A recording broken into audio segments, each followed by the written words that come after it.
I won't forget that morning, not if I live to be 100. I counted the men as they marched out of the yard. They'd hardly slept for weeks. We of the CID had slept even less, but the nightmare that kept us awake was all the same nightmare. That's why we weren't surprised when the commissioner asked us up to the conference room for a bit of a talk. He'd talked to us plenty, we knew that. It didn't help any to know what was ahead of us.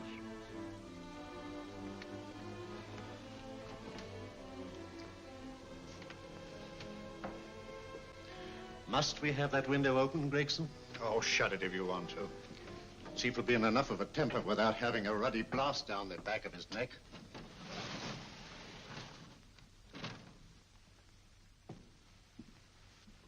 Gentlemen, the commissioner.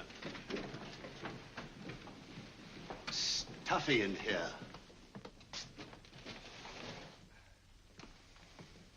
Be seated, won't you?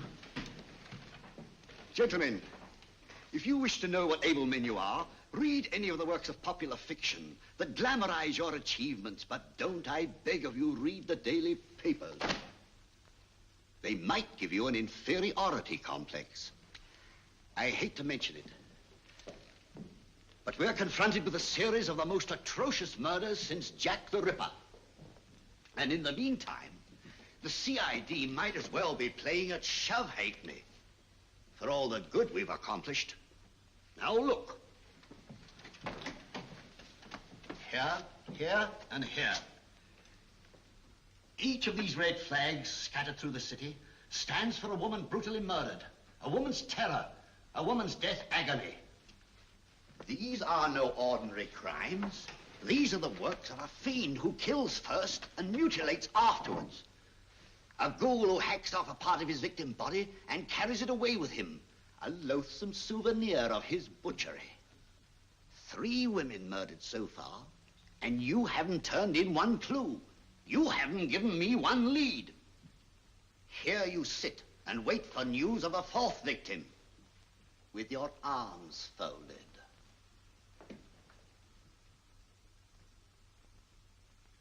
Well, we hadn't long to wait. It was down Lambeth Way where a young woman was hurrying home late last night. She saw something and stopped. It was a constable. He spoke to her and he walked along with her, just in case. He saw her go down the stairway to the basement lodging where she lived. We can only surmise what happened after that.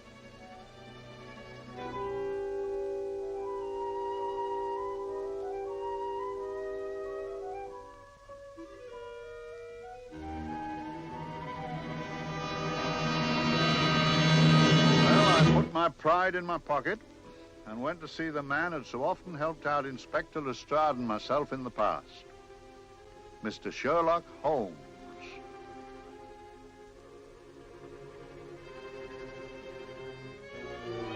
If ever a man needed help, I did.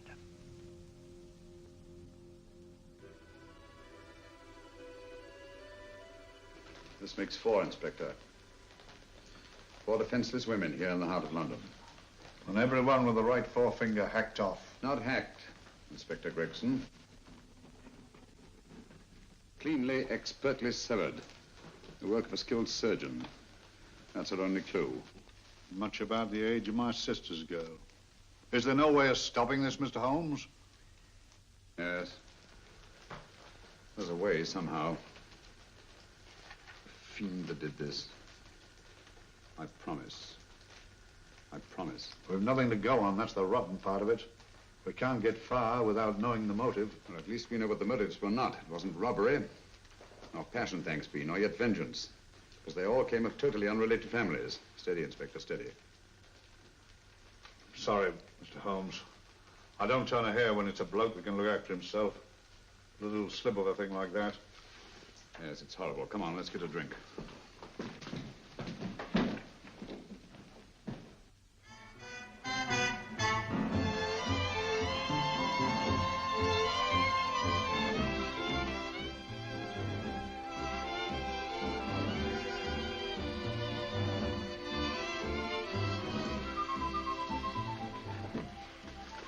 Good evening, Mr. Holmes. Good evening, Vincent. Whiskey and soda, please, and a double for my friend here, Inspector Gregson. Very good, sir. Make mine Irish. Decent of you to give me a hand with this thing, Mr. Holmes. Always a pleasure to be of help to Scotland Yard, Inspector. Little out of my line, looking for a maniac who murders just for the fun of the thing. Or perhaps just to get a human finger. In all 4 cases, the murderer risked capture by stopping to secure a finger. Wonder what for? Who knows? He's just a madman. Perhaps there's method in his madness. If we could just trace those missing fingers. If we could just drain the English Channel, we might find a penny. Huh? Oh, thank you. You may keep those, Mr. Holmes. Thank you.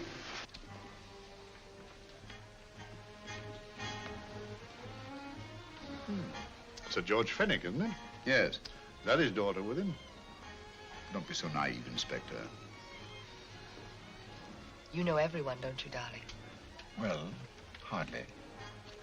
A week ago, I didn't know you. A week. How fast it's gone.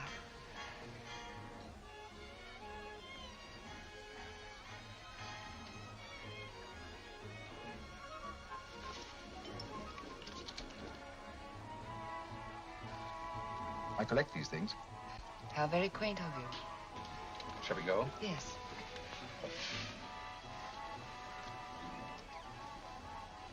What are you looking at, Mr. Holmes? Looking at a very handsome woman. Not born to the purple, but giving an excellent imitation. Would you like to come to my flat for a nightcap? Lovely idea. Yes, isn't it?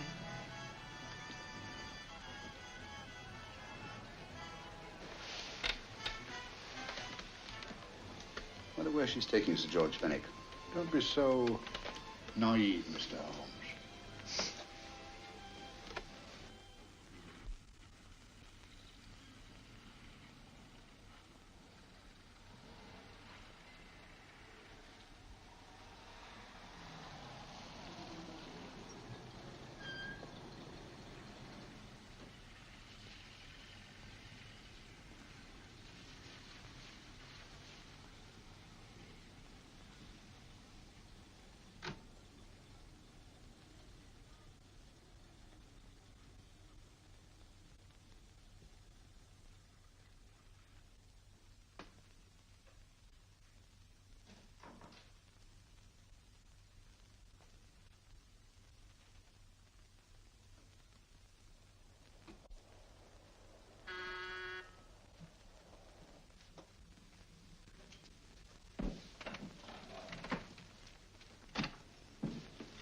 Good evening, Mum. Hello, Grandon. Any messages? No, Mum.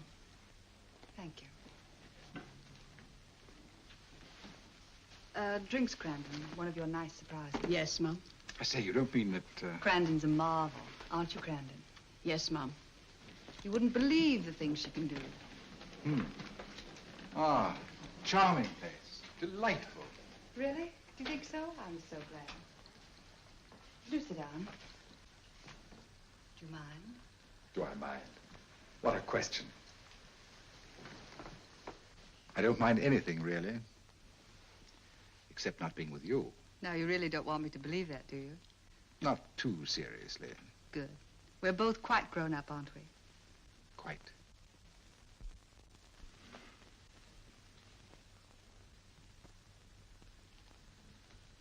You're a treasure, Grandon.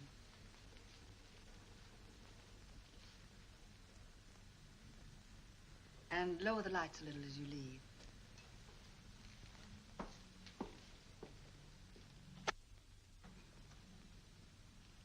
I prefer a more flattering light. In any light, you'd be... Would I? And don't you know it? Perhaps I do.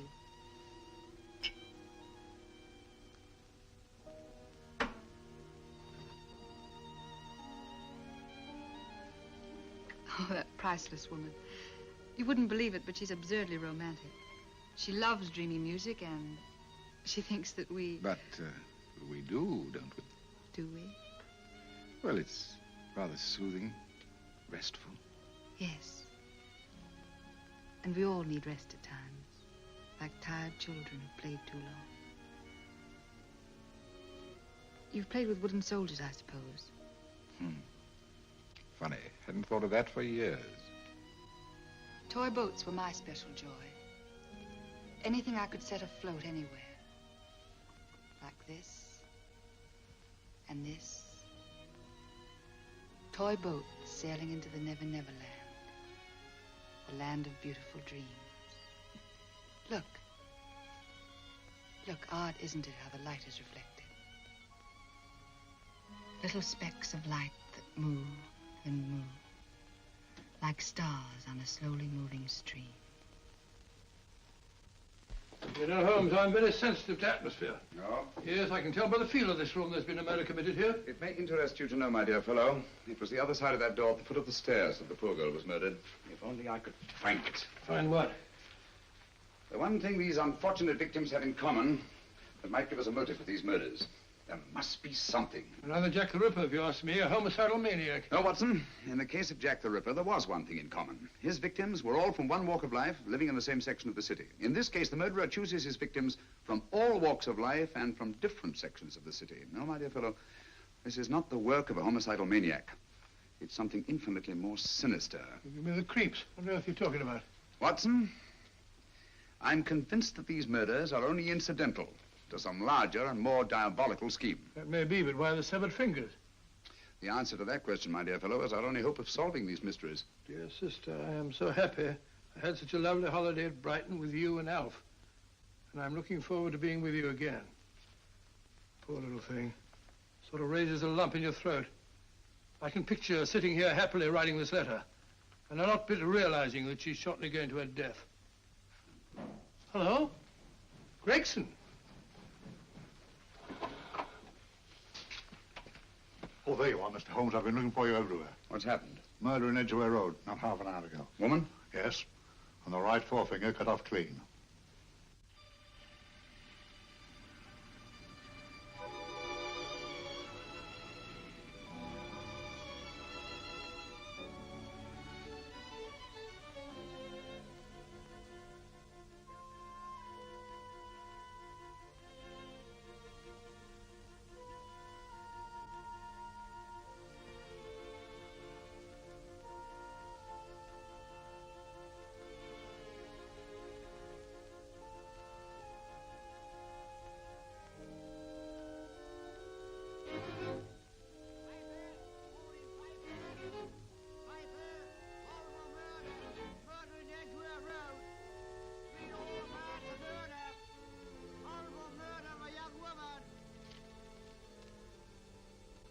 Piper! Horrible murder, Piper! All about the murder! Morning, Piper! All about the murder! Piper! Horrible murder! Another young woman found murdered, Piper, sir! Horrible murder, Piper! Piper! Read all about it! Get your Piper! Murder in Edgware Road! Horrible finger murder. Shocking murder. Murder in Edgware Road. Horrible murder of a young woman. Read all about the murder.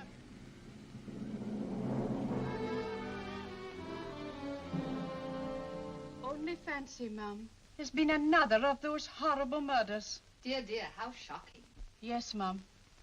I really don't feel quite safe here myself. Oh, dear.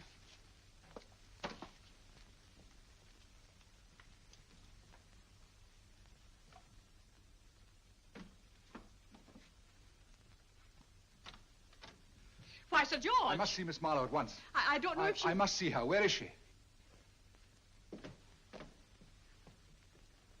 Lydia. Why, Sir George, what is it? What happened? I don't know. You'll have to help me. You've got to help me. But I don't understand. Listen, I woke up a few minutes ago in a cheap boarding house off Edgware Road.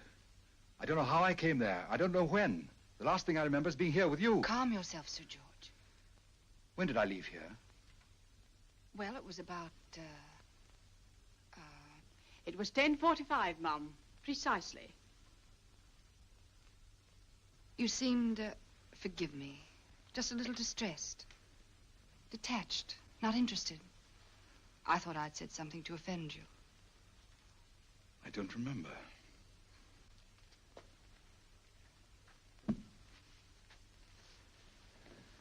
I can't remember. Tell me, has this happened to you before? Before? Well, there is such a thing as amnesia, you know. If it was 10:45 when I left you, it was 9 this morning when I woke. Over 10 hours lost. 10 hours that I can't account for. And in my pocket when I woke, I found... Here in my pocket. That isn't... Oh, it's not for you, of course. It can't be. Excuse me, Mum, but there's a man asking to see the gentleman. Send him away. Yes, Mum. No, please. I'll see him.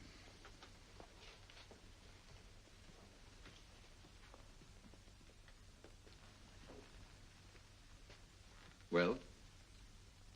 Delightful room. Not much like the place you woke up in this morning. You followed me here? Yes. Are you a detective? Oh, no. Quite the contrary. Don't be afraid, Sir George. You know my name? Oh, yes. A very old and highly honored name. And being the bearer of such a name, and also a very wealthy man, I thought you might care to possess yourself of this trifle. Rather than let it fall into the hands of the police. It is yours, if I'm not mistaken. The initials, GF. Where did you get this? It came out of your pocket. I saw it fall, but you never noticed. You were very busy, bending over something with a knife. Then you put something in your pocket.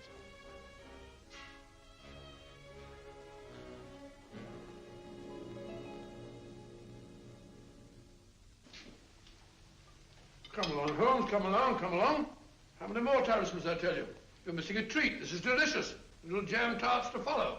Aren't you tempted? You and your flesh pots. They tell me that fish is good for the brains.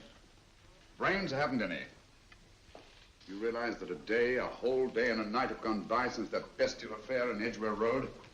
I'm as much in the dark as ever.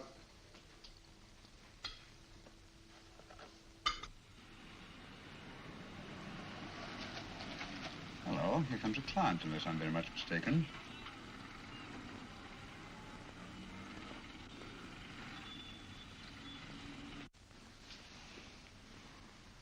Hello, attractive. Very attractive.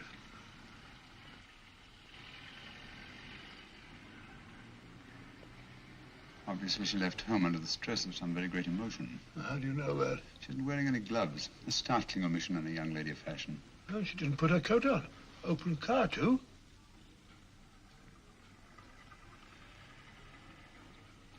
Furthermore, there's something in that bag she wants to show me. What makes you say that? The bag doesn't match her dress, indicating it was picked for size rather than style, to accommodate some bulky object. You amaze me, Holmes. What do you mention, my dear fellow?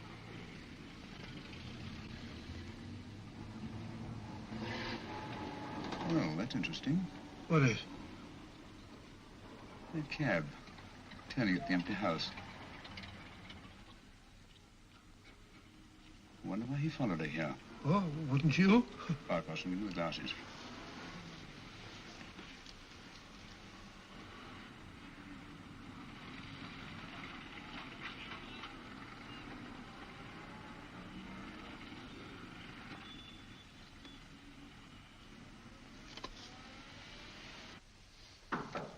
Well, we shall soon know.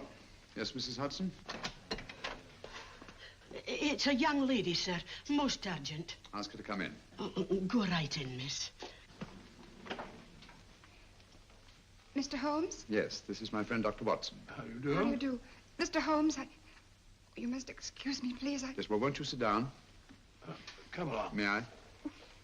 It's quite all right. Thank you.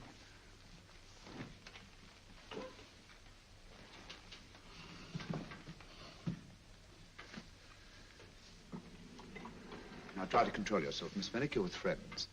You know my name? No magic, I assure you. I've often seen your picture. You're the daughter of Sir George Fenwick, aren't you? Yes. It's about my father that I... What about your father, Miss Fenwick? Oh, I don't know what to do. He's always been the nicest, dearest person. Only since Mother died. Yes, madame, we know. So I didn't think anything of it when he was away all night before last. But he didn't come home until yesterday at tea time. Didn't come in for dinner at all. Just paced up and down in the library hour after hour. I begged him to let me in, but he wouldn't. Steady, steady. Now take your time. I couldn't sleep a wink last night. Then I started hearing things. Hearing things? What sort of things?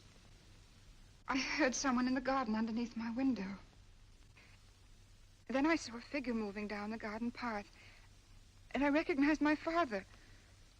Stealing through his own garden like a thief.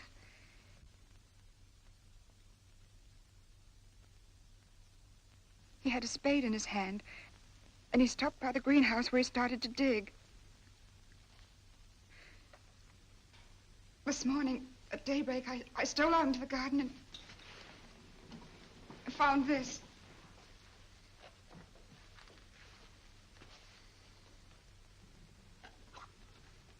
A finger. A human finger. Ring up Scotland Yard, will you, Watson? Ask them to get hold of Inspector Gregson and tell him to meet us at once at George Fenwick's house, Kingston. Operator, get me Scotland Yard quick. Where's my father, Norris? He's still in the library, miss. Thank you. We'll see him right away. Will you come with me, please? Thank you. I got your message, Mr. Holmes. Yes, indeed.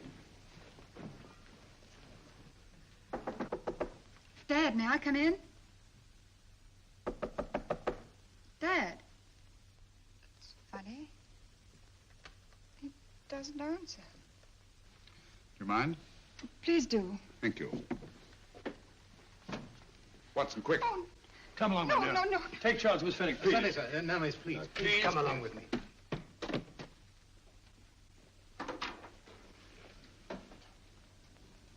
Dead? Yes. What do you make of it, Doctor? Shot in the back, between the second and third ribs. The bullet undoubtedly had penetrated the heart. Look at the powder marks on his coat. I was afraid of this. What do you mean? Don't you remember the man in the cab who followed Miss Fenwick to Baker Street? Well, you don't think he had anything to do with it, do you? I think it's reasonable to assume that he tipped off someone that I'd been sent for. Sir George has obviously been murdered to keep him from telling me what he knew. What was the weapon used? Small caliber revolver, point blank range by the look of the wound. The murderer came in through those French windows. The mud from the garden he brought in on his boots. Sir George must have surprised the intruder. Passed the room to him here. What follows, we can't tell. But from the location of the wound, I'd say that he turned his back for a moment, and as he turned, the muzzle of the revolver was placed between his ribs and one muffled shot fired. And you mean to say he kept on going, even after he was shot? There's no doubt about it. Look there. The trail of blood leads us back to the desk. Something Sir George was after. Something. I know. He was trying to summon help, poor chap. I don't think so, Watson. There's the bell pull by the fireplace. No, you'll notice from the trail of blood that Sir George made straight for this desk here. I wonder, there was something he was desperately anxious to get. Hello. His right hand's clenched. That's perfectly natural. Death agony. But the left hand lies open. Why only one hand clenched in the death agony? The right hand, the hand nearest the desk. Please note that. If Sir George took something off this desk, something so important that he spilled his last drop of blood to get it, I want to know what it is.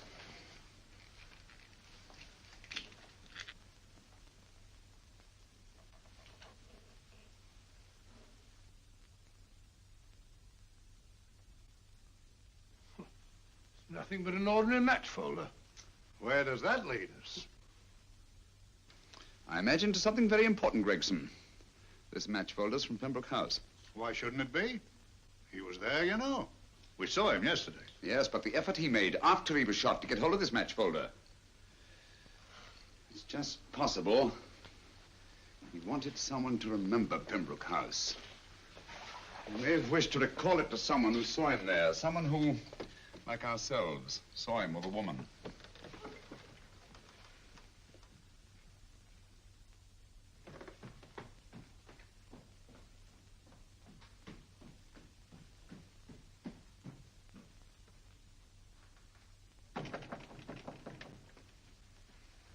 Come in. Oh, Dr. Watson, this came by hand for Mr. Holmes not 10 minutes ago. Thank you, Mrs. Hudson. That would be the report from Sir George's bank. Report from Sir George? Oh, really? Don't you remember his daughter told us that he'd just closed his account?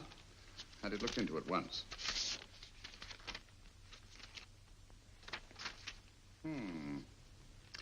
He drew out his entire balance in cash, nearly £10,000, yesterday, just after that young woman was murdered. What does that suggest to you, Watson? That he paid it out to someone. Precisely.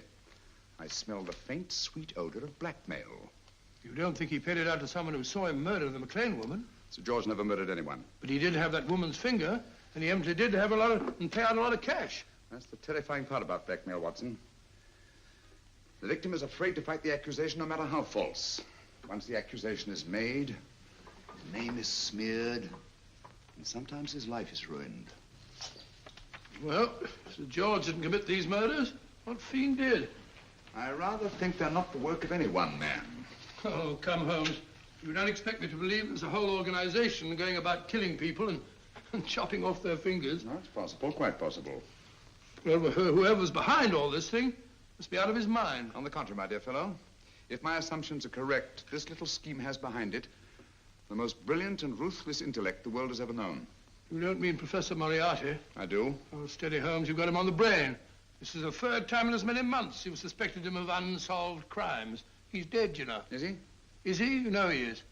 He was hanged in Montevideo, well, over a year ago. I know that someone was hanged in Montevideo under that name. But I'll stake my reputation that Moriarty is alive and here, now in London. Hello? Yes, Dr. Watson, wait a minute. You me? Oh, yes? This is Dr. Watson speaking. No, I'm afraid I've retired. I don't practice anymore. What? Oh, that's a different thing. An emergency case. Well, just a minute. Yes? Yes, well, see, she's not moved. Remember that? Don't touch her till I get there. Fractured case in McCardle's Mews. Heavy woman. 14 stone. Oh. Look at dust. 14 stone. Just the sort of person who would hoist herself up on a stool to feed the canary. There ought to be a law against fat people keeping little dicky birds. Well, so long, old man. I shan't be very long. Haven't used that bag since I brought little Amelia. What's her name in the world? She grew up to be a very unattractive child. Well, who wouldn't with a name like Amelia? Amelia. Amelia.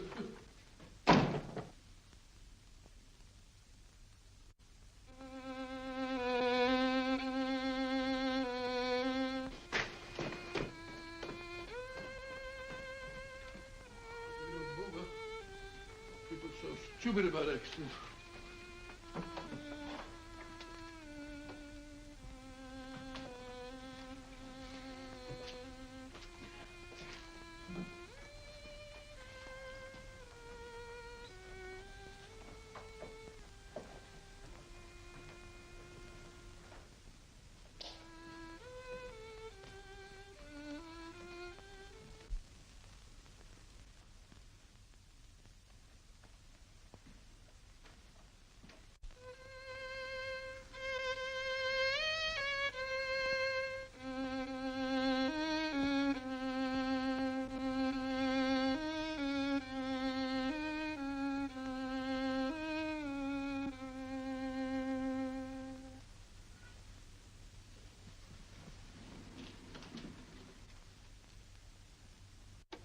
Oh, Professor Moriarty. Not that I wish to appear inquisitive, but to what am I indebted for the pleasure of this visit? Scotland Yard will be interested. It's very convenient for me to have Scotland Yard think that I'm still dead in Montevideo.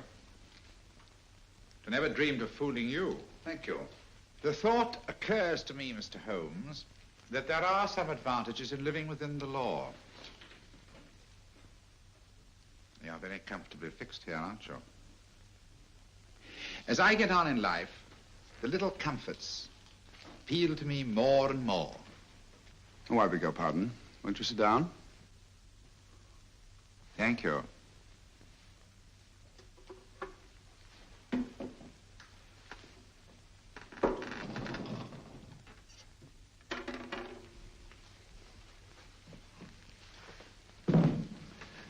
And now, Professor Moriarty, what can I do for you? Everything that I have to say to you has already crossed your mind. And my answer has no doubt crossed yours. That's final? What do you think? I shall not rest until you are hanged for the finger murders. You've no proof, you know. No, not a shred. But I have you. I could turn you over to the police here and now. You could.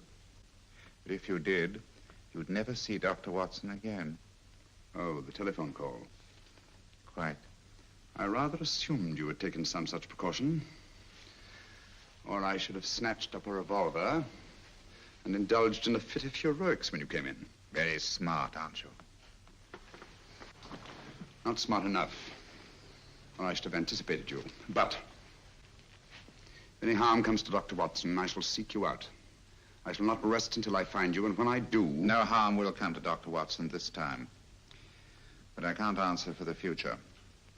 Mr. Holmes, I should strongly advise you to drop this case. Don't be silly. Think it over. We've had many encounters in the past. You hope to place me on the gallows. I tell you I shall never stand upon the gallows. But if you are instrumental in any way in bringing about my destruction, you will not be alive to enjoy your satisfaction. And we shall walk together through the gates of eternity, hand in hand. What a charming picture that would make. Yes, wouldn't it? You know, I really think it might be worth it.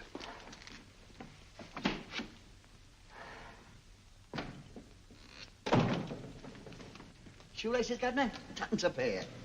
And strong enough to hang yourself. How many more times must I tell you I don't want your filthy shoelaces or your company? Shoelaces, Governor? Blasted impertinence.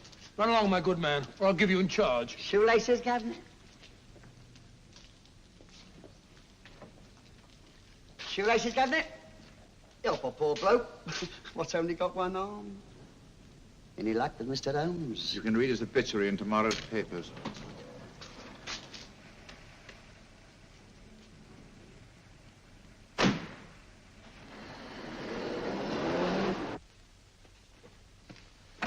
Oh, there you are, Watson. Come in. I was, just going out to look for you. Look for me what for? Suppose you don't think I know my way about. Well, you're right, I don't. Blast all practical jokers anyhow. Know where I've been?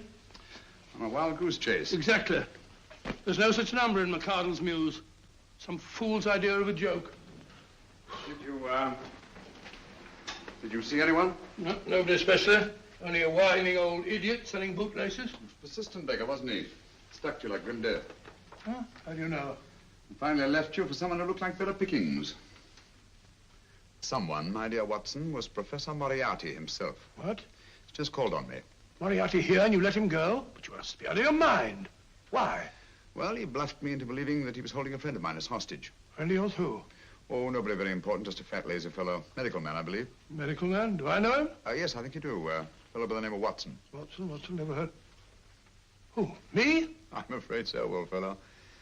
Your street hawker's job was to do away with you in a certain contingency. And you let Moriarty go? Because of me? I had no choice. I can't afford to lose you, old fellow.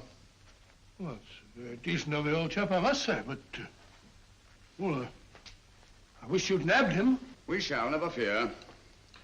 I know the motive for the finger murders. All I have to find out now is the method used with the blackmail victims. Method? Yes. How does Moriarty get them to the scene of the crime? How does he plant those severed fingers on them? And how does he scare them into believing that they may have committed those atrocious murders themselves? Curious.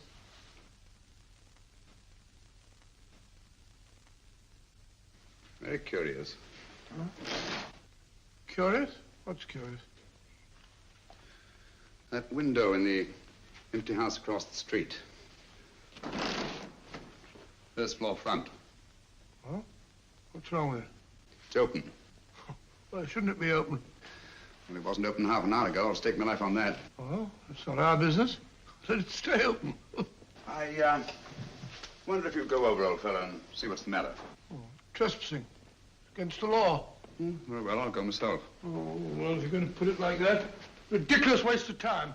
Going about shutting windows at this hour of the night. Here, you better take this torch. Well, take what? Dignified job for a doctor. Dr. Watson, the torchbearer.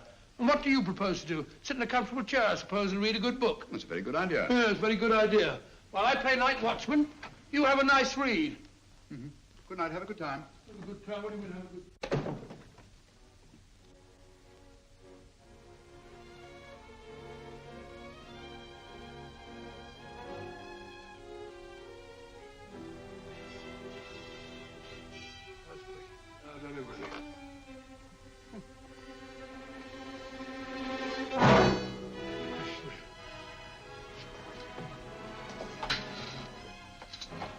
What is for?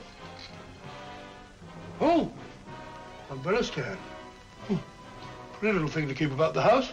Must have been a pet.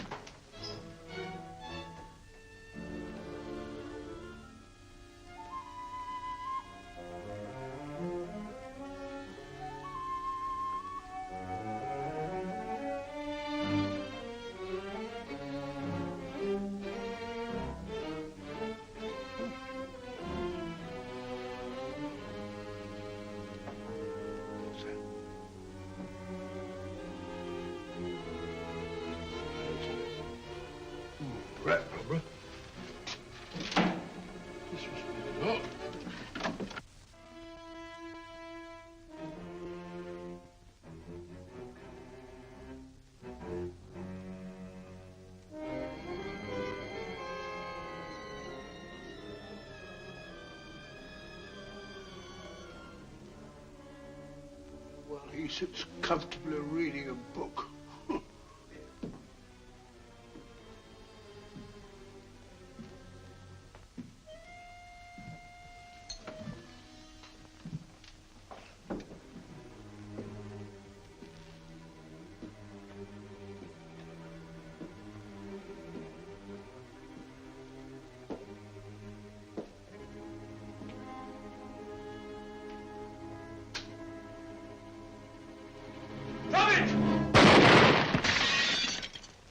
He killed Holmes!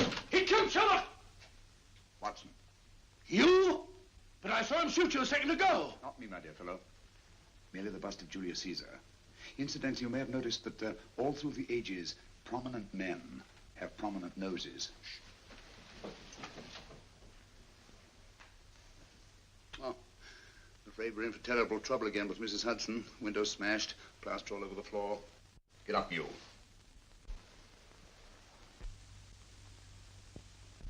Corporal Williams, Middlesex Regiment. Discharged from the army as physically unfit. Yeah. Papers seem in order.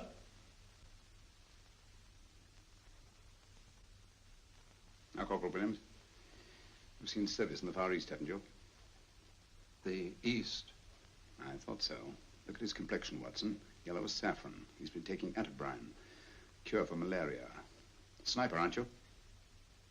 Sniper? Hmm. Why did you try to kill me?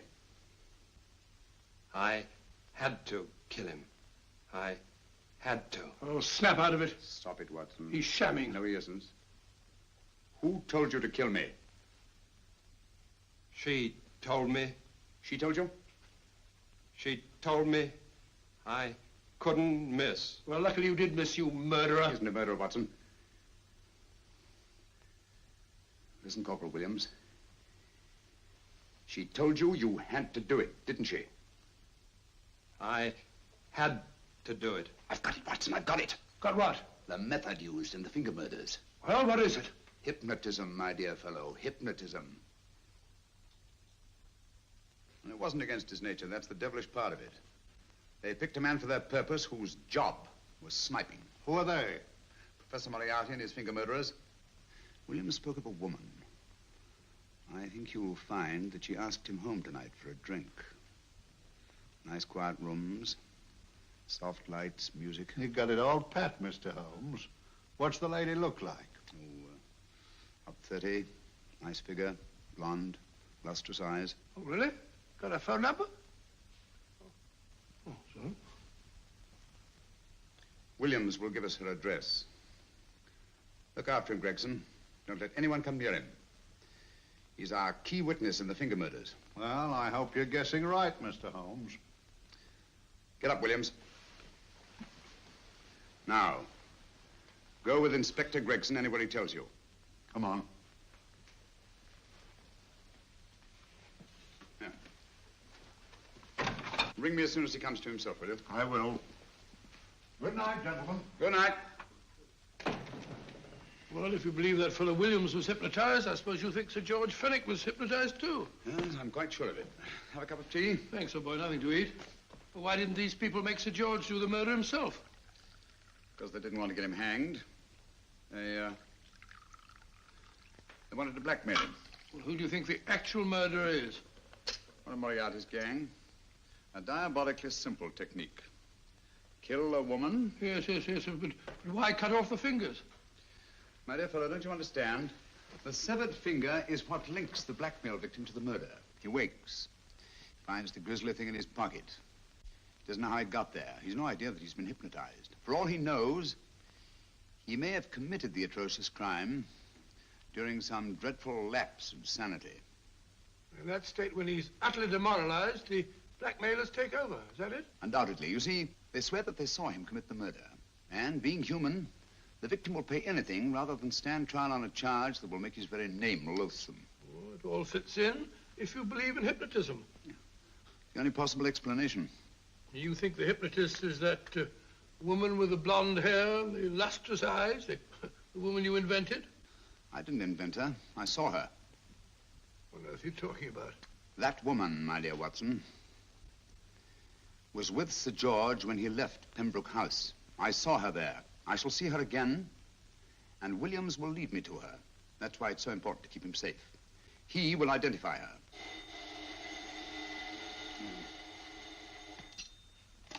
Hello? Yes? Inspector Gregson? What? I'll get every constable in the district. Yes, I'll be over at once. What's happened, Holmes? Williams is missing. Great Scott! Come on.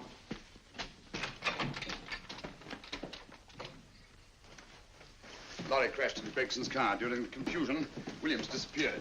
Escaped, eh? No, kidnapped. To keep him from talking when he came to. You don't think that Moriarty... With Moriarty? Anything is possible.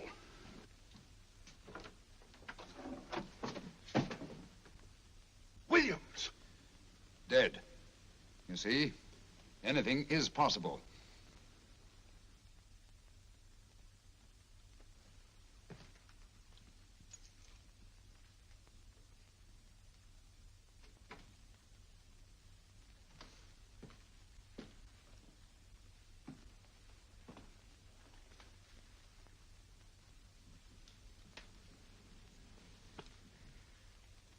Oh, good morning, Professor Moriarty. You startled me. I'm dressing another dolly, a dear little nurse. Is there anything wrong with your finger? Just a splinter. Nasty thing, splinters. Most trying. One can't be too careful, but I'll get it out for you. I have the very instrument to help you. Sharp enough to split a hair. Put those tools away until they're needed. But they're not tools, sir. They're instruments. Put them away. Is Lydia in? Yes. But really, you should let me. Get dressed. Holmes and Watson just left Baker Street for the Mesmer Club. Mesmer Club? The meeting place of all the top hypnotists in London. Do you suppose that Mr. Holmes is onto our method? If he suspects, it's merely a suspicion. It's our business to see that it ends there. I hope you're right. Williams passed away before he could talk, remember? What do you want me to do? Go to the Mesmer Club, meet Holmes, and induce him to come back here. Isn't that a bit dangerous? Every meeting with Sherlock Holmes is potentially dangerous. However, you say he didn't see your face at Pembroke House. And how would you suggest I get Mr. Holmes to accompany me here? Kidnap him? Oh, no. Holmes has one weakness, his insatiable curiosity. If you can arouse that, you can lead him anywhere. It's up to you to take advantage of any opportunity that may arise. This way, please, gentlemen. I'll tell Dr. Onslow that you're here. Thank you. So this is the Mesmer Club. If you ask me, hypnotism is a lot of mumbo-jumbo. Oh, come now, Watson. As a medical man, you must admit that hypnotism has its place in modern science. That may be, but 90% of hypnotists are crooks of the worst kind. Nothing more than a lot of charlatans exploiting weak-willed morons. Ah, Dr. Onslow, I believe. Happy to meet you, Mr. Holmes. Your brother Mycroft suggested I might be of help to you. He's a valued member of our little group of charlatans and crooks. Oh, beg your pardon, sir. I didn't know you were listening. Behind the curtain. My friend, Dr. Watson. Oh, delighted. How do you know? I wonder now. You see, we're in the midst of a little experimental session at this very moment. If you'd care to join us. Oh, certainly. That'd be very instructive. Oh, well, will you follow me? Thank you. In treating his patients. But today, the therapeutic value of hypnotism, as we now call it, is conceded by innumerable physicians. Especially is it of value in surgical cases where the administration of local or of general anesthetic is inadvisable. Inadvisable poppycock. Oh, sorry. For the sake of latecomers, I may say that I have placed this subject under profound hypnosis. In this condition, he can feel no pain, even under applications which normally would be excruciating. Excruciating? You excuse me, please. Carter, you are having a peaceful sleep. You feel nothing. Your arms and your hands are without sensation. Mowbray, the long needle.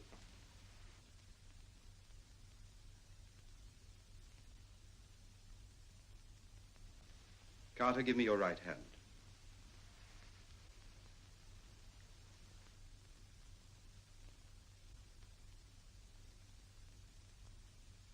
As you observe, the needle has been thrust completely through the subject's hand. No feeling, no pain. This lack of feeling is the one infallible test of profound hypnosis. Nonsense. Fellow's full of drugs. Oh, isn't he? Definitely not, Doctor. Wake up, Carter, wake up. You feel well and rested, remember. No pain anywhere. Wake up, wake up.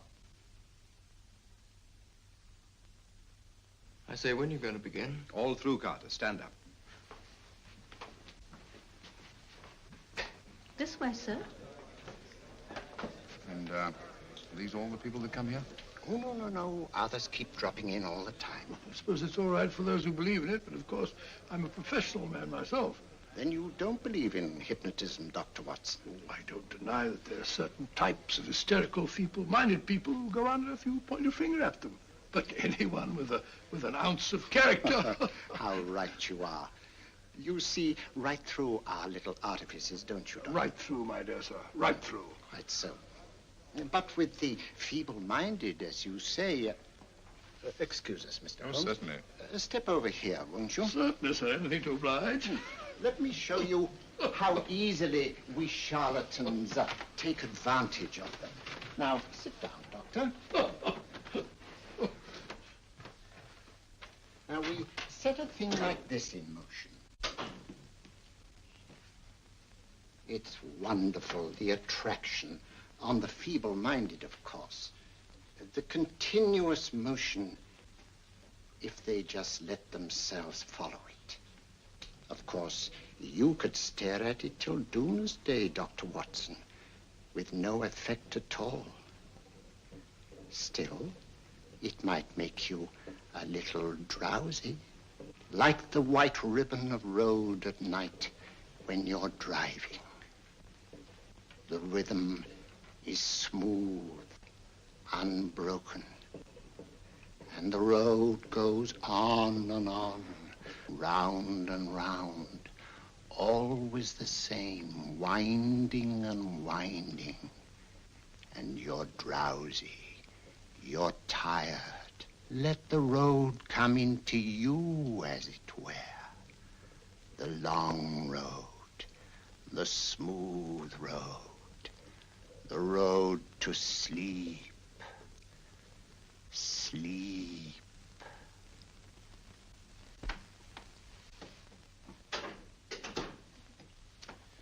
Open your eyes. Stand up. Turn around. And now, Dr. Watson, you're on a holiday in Scotland. The country is amazingly beautiful. We're coming to a stream. It isn't deep. Better take your shoes and socks off.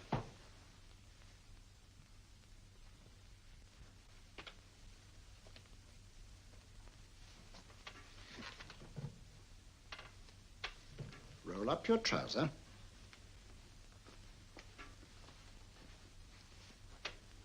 That will do. The other leg is waterproof.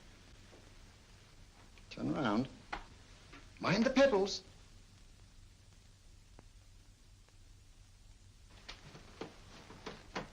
Sit down.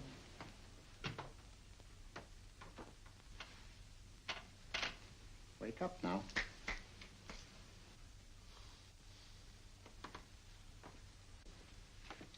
There, you see? What did I tell you? It didn't work with me. Why, nobody with an ounce of character.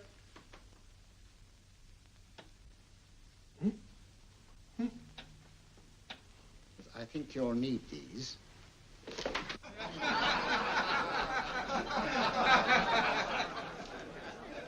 Nothing to laugh at. Watson, she's here. Oh, the woman you're looking for? Yes, I'm going to meet her. Perhaps I can induce her to take me to Moriarty. Do you think it's wise, Holmes? May not be wise, but it's essential. After all, I've held me on with Moriarty in the past. But isn't it dangerous? She might be a hypnotist. If my will isn't stronger than hers, I deserve to be hypnotized. I feel I must protest, Dr. Onslow. I was told this was a gathering of serious students of a great science, and I find myself in a company of buffoons. Oh, my dear madam. Elliots and Esdale Braid. Were those men martyrs for the truth, that you may laugh over your childish, cruel tricks? I must say I'm in complete agreement with you, madam. This was most unnecessary performance, Dr. Onslow. Beg your pardon, sir. My name is Holmes, Sherlock Holmes. At your service, madam. Thank you, Mr. Holmes. I'm afraid I've created a rather embarrassing situation. But you see, I'm interested in the serious study of hypnotism. So am I, too. Perhaps we have something in common, Mr. Holmes. Perhaps we have. Would you join me for a cocktail at Pembroke House? I should be delighted. Good.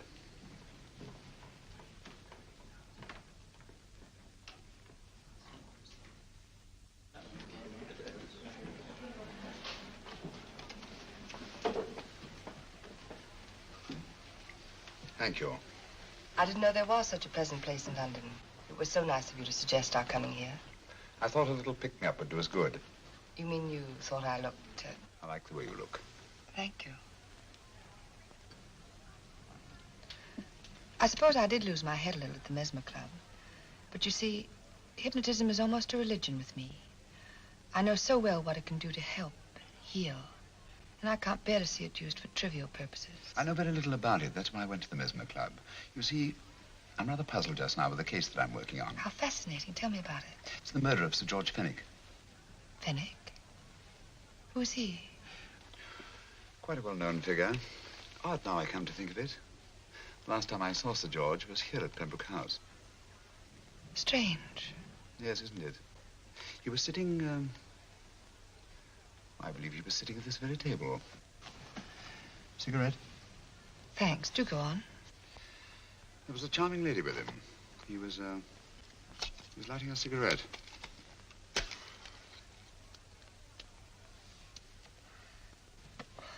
Charming. Did you see her face? No worse like. Merely her back. How unenterprising of you. Yes, wasn't it? Afraid I'm getting a little older. I shouldn't say so. That's nice of you. Still, the first time in my life, I've got hold of a case that's beyond me. I'm actually losing sleep over it. You know, Mr. Holmes, I believe I could help you.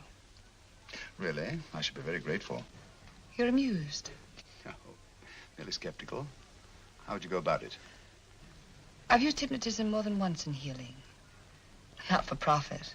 I'm not a professional. But I do think I could help you. If you'd care to... I can't think of a pleasanter experience.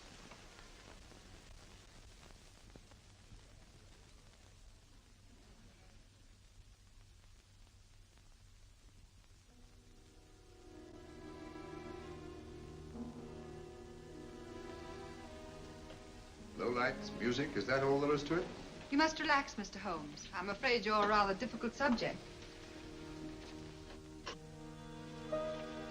So I thought perhaps a little help. Materia medica might be advisable. Drugs?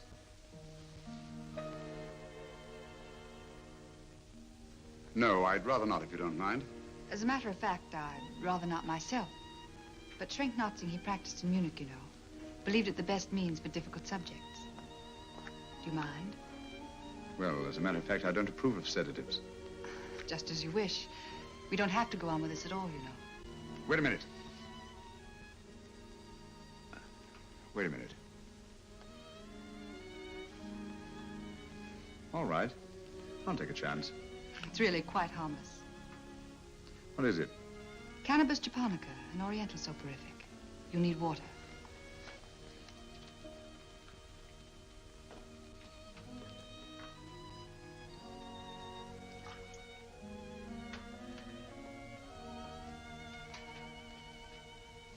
Thank you.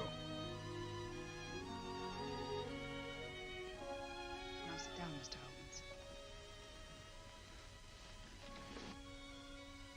Holmes. You'll feel yourself growing drowsy. Don't fight it. Give in to it. Because you do want to sleep, you know. Just fix your eyes on this one white flower floating on the water. Empty your mind of every other thought. Follow the motion of the water. So smooth, not a ripple. Waters of forgetfulness. Steady. Deep. Strong. Strange, isn't it? How the light is reflected. Little specks of light that move and move.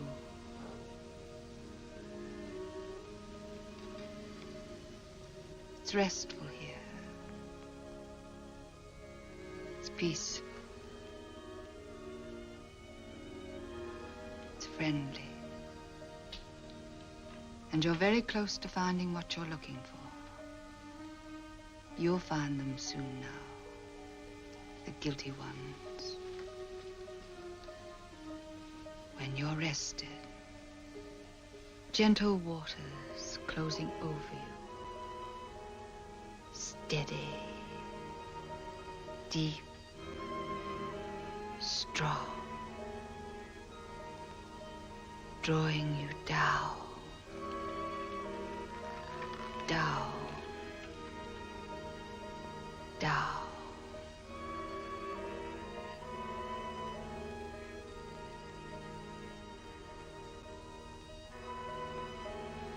Sleep. Sleep. Sleep.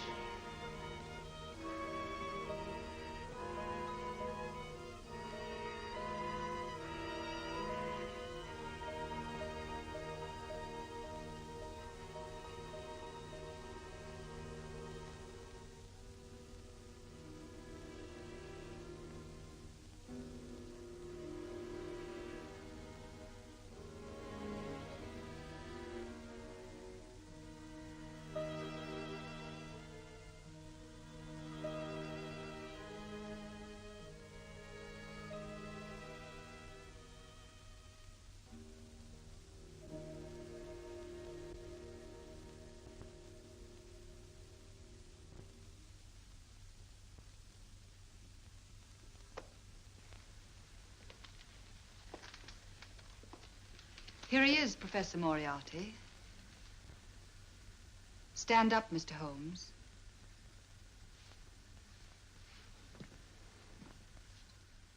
Open your eyes.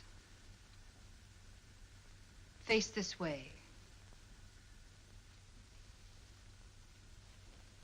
Are you satisfied? We are dealing with a clever man. He may be shamming. There's just one infallible test for profound hypnosis. You ready, Dr. Simnel?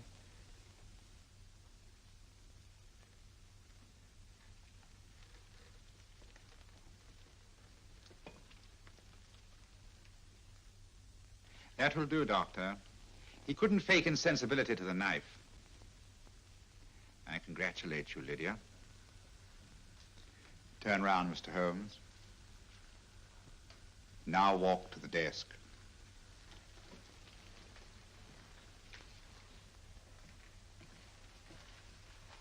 Sit down. Take that pen and write what I tell you to write. I have at last found a case which I cannot solve.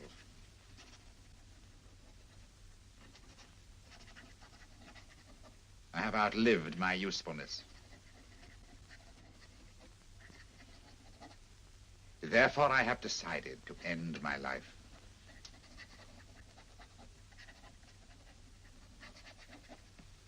Sign your name. Now blot it.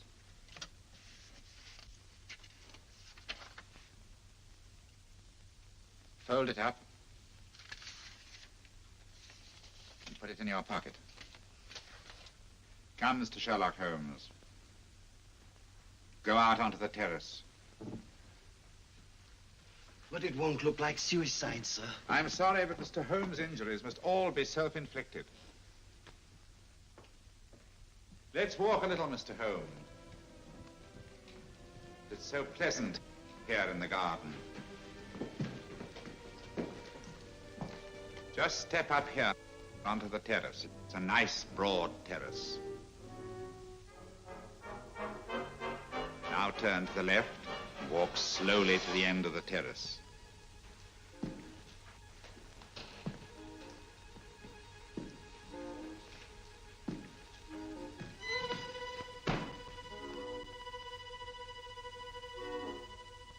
Don't stop. You must walk to the end, you know.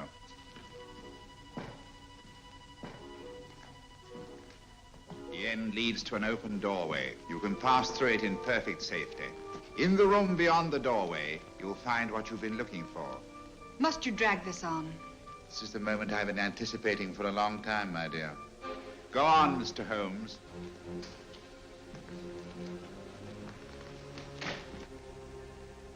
Through the open doorway, you will find the man responsible for the finger murders and the death of Sir George Fenwick. Professor Moriarty. Holmes! Stand still. What a beautiful view, Watson. I'm quite enjoying it. No, you're not. You're hypnotized. You're under a spell. Stand still. Don't move. Steady, Holmes. Steady does it. Stand perfectly still where you are. Nonsense, Watson. You don't know what you're doing. Of course I know what I'm doing. You mean you're not hypnotized? Certainly not. Then get off the wall, you idiot. Oh, look out! Holmes! Oh, Dear fellow. What were you doing up there? Holding the fort until you arrived. What kept you? Well, I ran into a spot of trouble on my way to Scotland Yard. I was arrested for exceeding the speed limit. Your luck seems to hold, Mr. Holmes. Well, I'd hardly call it luck, Professor. You see, I substituted a drug of my own for the one that this dear lady pressed on me. You are clever, aren't you? A drug that, although it leaves the subject conscious, renders him quite insensitive to pain. That accounted for my lack of reaction to Dr. Simnel's knife. Well, Gregson, quite an impressive haul. Even Inspector Lestrade himself couldn't have done any better. Thanks, Mr. Holmes. Take him away. All right, put her in the van. I was right, Mr. Holmes. You are a difficult subject. Thank you. And now, Professor, our score is settled. Au revoir until I see you on the gallows. The rope has not been made that'll go around my neck. Come on.